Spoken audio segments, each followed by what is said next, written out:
Le Danemark, c'est évidemment le paradis de Karima Delli, parce que le Danemark est à 75% d'énergie renouvelable à travers notamment son investissement dans l'éolien. Il y a des milliers d'éoliennes au Danemark. Karima Delli et peut-être d'autres, parce que quand on voit que... C'est très important. Le Danemark, aujourd'hui, a une électricité beaucoup plus carbonée que la France. La France a le point de PIB le plus décarboné de toute l'Union européenne. C'est-à-dire que, ma chère Karima, le fait est que en réalité, en sortant du nucléaire, en choisissant de s'en affranchir, on se rend dépendant des fossiles. Parce qu'une éolienne, évidemment, ça tourne seulement une partie du temps. Le reste du temps, il faut pouvoir alimenter votre électricité avec quelque chose d'autre. Et ça, au Danemark, c'est du charbon. Alors si c'est ça le rêve qu'on poursuit, je ne suis pas sûr que ce soit le mien. Le dernier point, c'est que je ne suis pas d'accord avec Nathalie Loiseau sur un point, c'est que la crise que nous vivons aujourd'hui n'est pas une crise importée.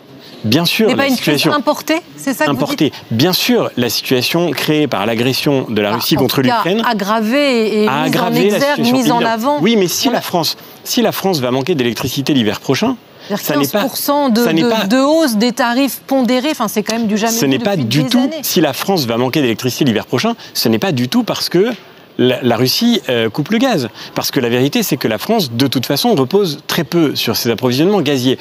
Le fait est qu'aujourd'hui, nous nous trouvons dans une situation d'impasse, précisément à cause de ce que je disais tout à l'heure. Nous n'avons pas eu, pendant des années, de stratégie industrielle pour produire de l'énergie et produire de l'électricité décarbonée. On peut prendre le problème par tous les bouts ensuite. On peut vouloir faire des taxes dans tous les sens, on peut vouloir prélever de l'argent par où on voudra. La vérité, c'est qu'à la fin, si vous ne savez plus produire, vous êtes devant des situations de pénurie qui font que l'énergie coûte cher.